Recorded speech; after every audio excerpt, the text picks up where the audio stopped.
అంబటి రాంబాబు గారి లాగా నేను మాట్లాడలేను.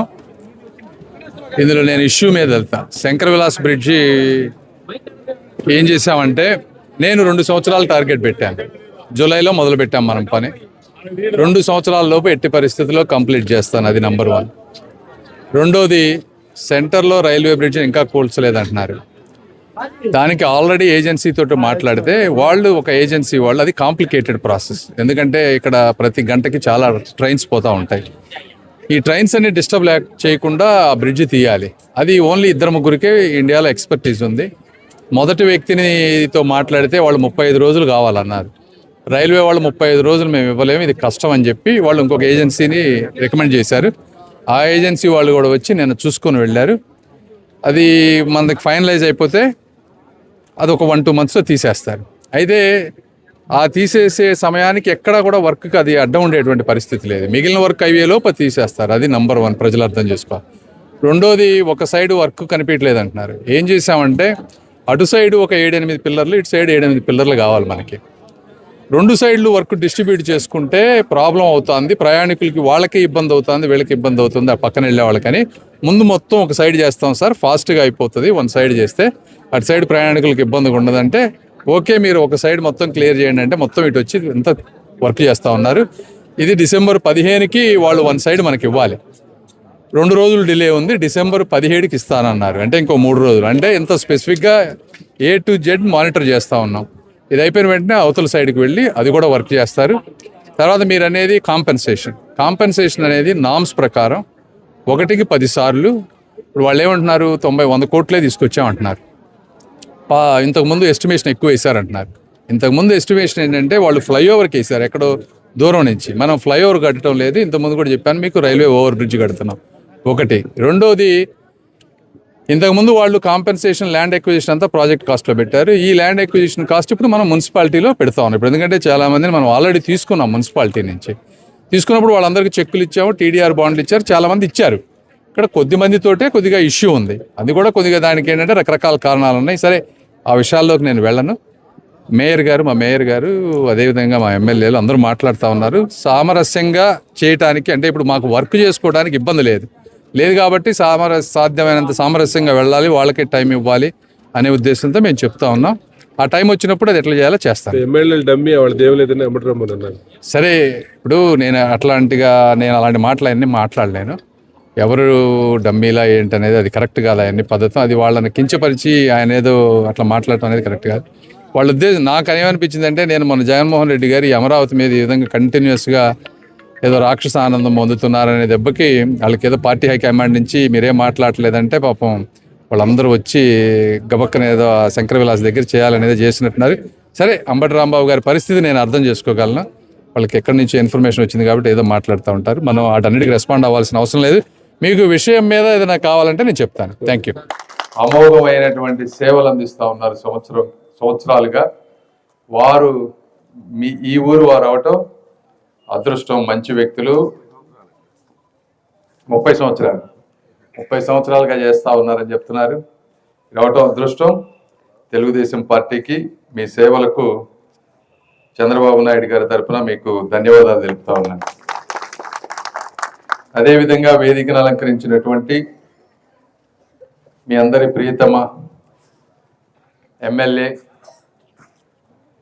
సహనశీలి, సేవా తత్పరుడు, సింపుల్ మ్యాన్, నిజాయితీగా పనిచేస్తారు. ముఖ్యంగా పేదవాళ్ళ కోసం, అట్టడుగు వర్గాల వారి కోసం నిజాయితీగా పనిచేసేటువంటి శ్రావణ్ కుమార్ గారికి, అదేవిధంగా బీజేపీ నియోజకవర్గ ఇన్ఛార్జ్ శ్రీ కంతేటి బ్రహ్మయ్య గారికి, జనసేన నియోజకవర్గ ఇన్ఛార్జ్ విజయశేఖర్ గారికి, అదేవిధంగా వేదిక మీద ఉన్నటువంటి అన్ని పార్టీల నాయకులకు, అన్నిటికంటే ముఖ్యంగా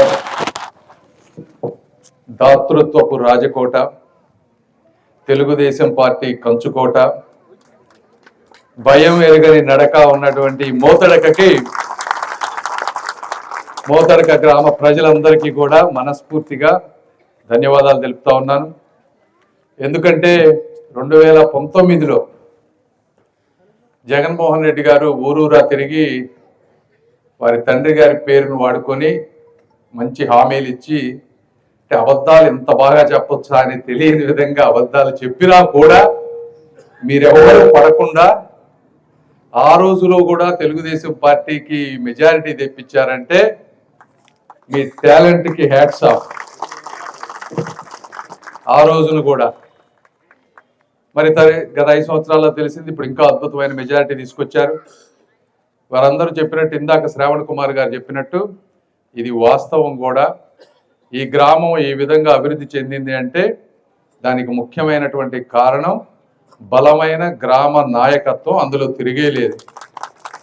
వాళ్ళు లేకుండా ఎమ్మెల్యే గారికైనా మాకైనా కూడా వాళ్ళు సమస్యలు తీసుకొస్తేనే మాకు తెలుస్తాయి. ఎందుకంటే మేము గ్రామాల్లో రోజు తిరగలేం. ఈరోజు మీ గ్రామంలో జల్ జీవన్ మిషన్ ద్వారా ప్రతి ఇంటికి ట్యాప్ వాటర్ వచ్చిందంటే అది తెలుగుదేశం పార్టీ, శ్రావణ్ కుమార్ గారు, గ్రామ నాయకులు. అవునా కాదా? గ్రామంలో ఉన్నటువంటి ప్రతి ఎస్సీ ఎస్టీ బీసీ కాలనీలో అద్భుతమైన సిమెంట్ రోడ్లు ఎప్పుడు వచ్చినాయి? 2014-19 మధ్య వచ్చినాయి. ఆ రోజు లోకేష్ గారు పంచాయతీరాజ్ మంత్రిగా ఉన్నారు. జాతీయ ఉపాధి హామీ పథకం నిధులు వాడుకొని శ్రావణ్ కుమార్ గారు వీళ్ళందరూ కలిసి చేస్తే ప్రతి గ్రామంలో ఇటువంటి రోడ్లు ఉన్నాయి. తాడికొండ నియోజకవర్గంలో మీరు ఒక్కసారి ఊహించుకోండి, ఆ రోడ్లు ఆ రోజుల్లో ఆ సిమెంట్ రోడ్లు వేయకపోతే గత 5 సంవత్సరాల్లో జగన్మోహన్ రెడ్డి గారు చేసినటువంటి పరిపాలన ఉండుంటే మీ పరిస్థితి ఎలా ఉండేదో. ఆ సిమెంట్ రోడ్లు ఉన్నాయి కాబట్టి కనీసం గ్రామాల్లో అయినా అద్భుతంగా చక్కగా ఉంది. అది కూడా వారందరి కృషి అని మీ అందరికీ నేను తెలియజేస్తా ఉన్నా. అదేవిధంగా ఈరోజు అన్ని చూస్తూ ఉంటే ఈ గ్రామంలో సరే వాళ్ళు అడగాలి కాబట్టి అది అడుగుతా ఉన్నారు, కానీ ఇది పట్టణంతో సమానంగా ఉంది. ఈ గ్రామం ఎక్కడ పట్టినా 4-5 అంతస్తులు బిల్డింగులు ఉన్నాయి. అద్భుతమైన బిల్డింగులు కనిపిస్తా ఉన్నాయి. ఎక్కడికి పోయినా కూడా మంచి షాపింగ్ కాంప్లెక్స్ కట్టారని చెప్తా ఉన్నారు. సరే చిన్న చిన్న 1-2 ఉండొచ్చు, కానీ ఈ గ్రామం చాలా బాగుంది. పట్టణంతో సమానంగా ఉంది. మీ అందరికీ కూడా కృతజ్ఞతలు. అందులో మీ అందరికీ అభినందనలు కూడా. అంత బాగా చేసుకున్నందుకు ఒక గ్రామాన్ని. ఈ గ్రామంలో ఉన్నటువంటి ఒక సమిష్టి వాతావరణం కనిపిస్తూ ఉంది. అన్ని గ్రామాలు కనుక ఈ విధంగా ఉంటే దేశం, వారు చెప్పినట్టు ఇందాక, ఇండియా ఎక్కడో ఉండేది. ఏదేమైనప్పటికీ అది ఈ గ్రామం గురించి. రెండోది, ఈరోజు అందరూ మాట్లాడేటువంటి అమరావతి గురించి మనం మాట్లాడుకోవాలి. ఎందుకంటే మీ పక్కనే ఉంది కాబట్టి. మీరు ఒక్కసారి ఆలోచిస్తే అమరావతి, ఇప్పుడు హైదరాబాద్ చూడండి, హైదరాబాద్ డెవలప్ అవడానికి 30-40 ఏళ్ళు పట్టుండొచ్చు, కానీ దాని గమనం అంతా మారింది మొట్టమొదటిసారిగా హైటెక్ సిటీ పెట్టినప్పుడు. చంద్రబాబు గారి విజన్తో మొదలైంది. ఈ రోజున హైటెక్ సిటీ ప్రాంతంలో 130 నుంచి 140 కోట్ల రూపాయలు ఒక ఎకరం ఉంది. అయితే అక్కడ నుంచి 50 కిలోమీటర్ల దూరంలో కూడా మీరు ఎవరన్నా కావాలంటే వెళ్ళి కొనడానికి ట్రై చేయండి. ఈ రోజున 20-30 కోట్ల రూపాయలు ఒక్కొక్క ఎకరం ఉంది 50 కిలోమీటర్ల దూరంలో. ఈ రోజున అమరావతి కూడా అదే విధంగా డెవలప్ అయితే కొన్ని రోజుల్లో, అంటే ఇమీడియట్ గా ఏదో 2 సంవత్సరాల్లోనో 3 సంవత్సరాల్లో అద్భుతాలు జరుగుతాయని నేను చెప్పను, కానీ ఒక 10 సంవత్సరాలు కనుక మీరు ఓపిక పట్టగలిగితే మీరు కూడా ఊహించని విధంగా ఈ ప్రాంతం డెవలప్ అవబోతా ఉంది. ఈరోజు వచ్చే 2-3 సంవత్సరాల్లో అద్భుతమైన రోడ్లు, అంతర్జాతీయ స్థాయి రోడ్లు. అంటే దానికి ఉదాహరణ, ఇప్పుడు అమరావతి సిఆర్డిఏ బిల్డింగ్ చూస్తుంటారు మీరు అందరు వెళ్ళి. బిల్డింగ్ ఒక్కటైనా కూడా అన్నం ఉడికిందా లేదా అని తెలియాలంటే ఒక్క మెతుకు చూస్తే చాలు. ఆ బిల్డింగ్ చూస్తే మీకు అర్థమవుతుంది అక్కడ అమరావతిలో ఏం జరగబోతుంది అనేది.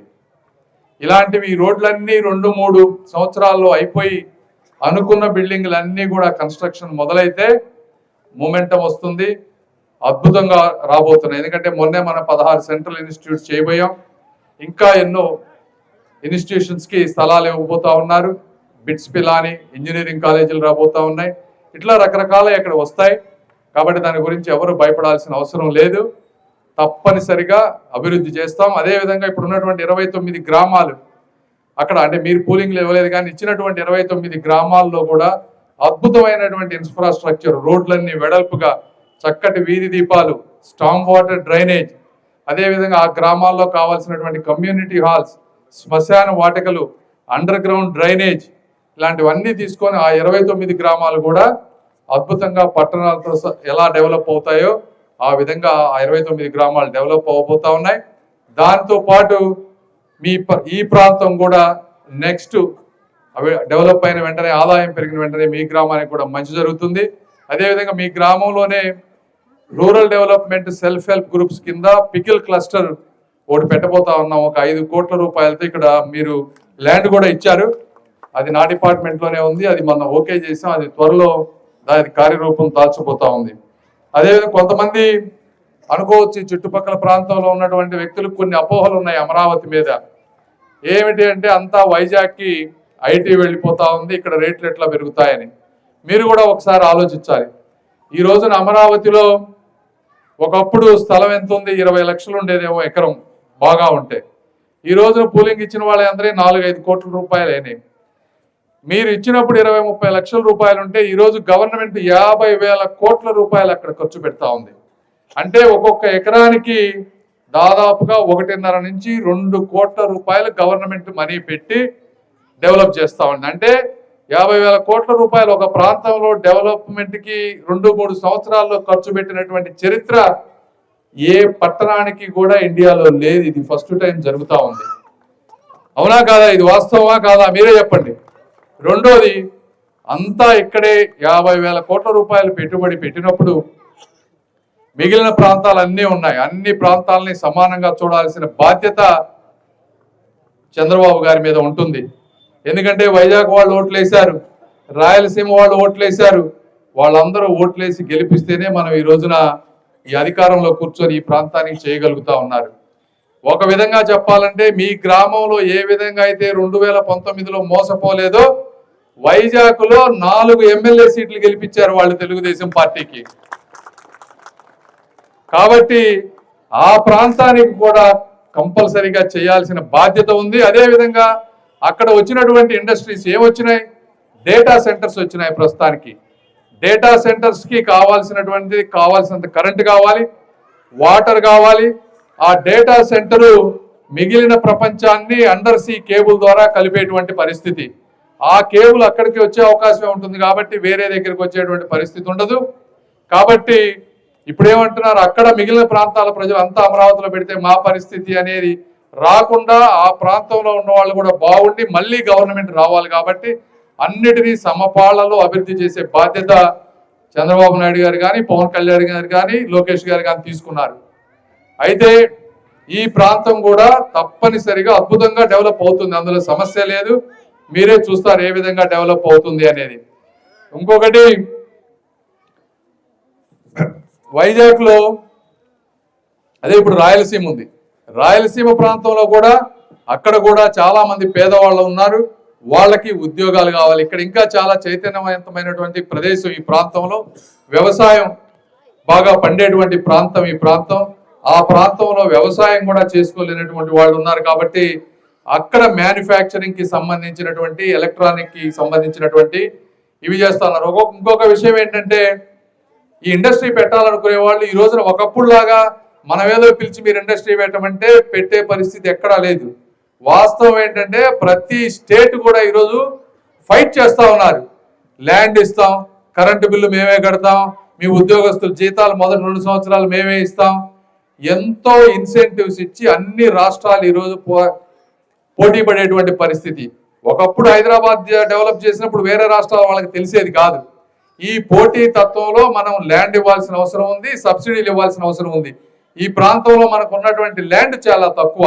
ఈ ల్యాండ్ 5, 10, 20 కోట్ల రూపాయలు విలువ చేసేటువంటి ల్యాండ్ని 100 ఎకరాలు 200 ఎకరాలు వేరే సంస్థలకు ఇవ్వాలంటే ఇబ్బంది అవుతుంది. అక్కడ ల్యాండ్ రేట్స్ తక్కువ కూడా ఉన్నాయి. కాబట్టి వీటన్నిటి దృష్ట్యా అక్కడ డెవలప్ అవుతుంది. రాయలసీమలో కూడా అలా చేస్తూ ఉన్నారు. కానీ వేరే ఉద్దేశం కాదు అని మీరందరూ తెలుసుకొని, అక్కడక్కడ యూట్యూబ్లో మీరు అప్పుడప్పుడు చూస్తూ ఉంటారు, 34,000 ఎకరాల భూమి తీసుకున్నప్పుడు దాదాపుగా ఒక 7,000 ప్లాట్లు, అంటే 60,000 ప్లాట్లు ఇచ్చారు. ఒక 7,000 ప్లాట్లోనే సమస్య ఉంది.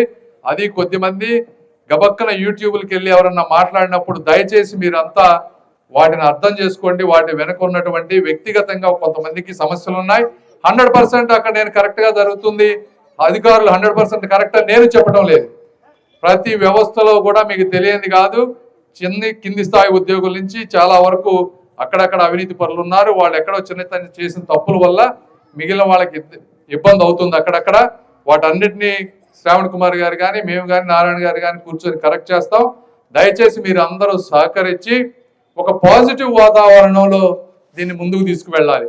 మీరు ఈరోజు చూస్తూ ఉన్నారు జగన్మోహన్ రెడ్డి గారు, మేము అష్ట కష్టాలు పడి చంద్రబాబు గారు అమిత్ షా గారితో మాట్లాడి ఫైల్స్ అన్ని మూవ్ చేసి దీనికి ఒక గెజెట్ నోటిఫికేషన్ తీసుకొస్తే ఈ అమరావతిని మళ్ళీ కదపాలంటే కదపలేరు అనేటువంటి ఉద్దేశంతో దాన్నంతా ముందుకు తీసుకువెళ్తామంటే మీరు ఈరోజు మన 2 రోజుల క్రితం సాక్షిలో పెద్ద ఆర్టికల్ రాశారు.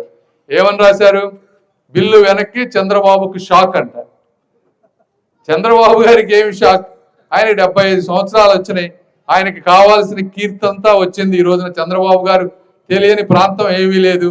ఆయన ఏమన్నా ఉండి ఈ ప్రాంతంలో ఉండి తింటారా చెప్పండి మీరు? ఆయన కూడా తినేది ఆయన మనలా కనీసం చికెన్ మటన్ కూడా ఎక్కువ తినలేరు. ఆయన తినేది మళ్ళీ ఆ జొన్నలు రాగులు హెల్త్ మీద. ఏం చేసుకుంటారు? ఆయనకి షాక్. షాక్ ఎవరికి? ప్రజలకి షాక్ ఇది.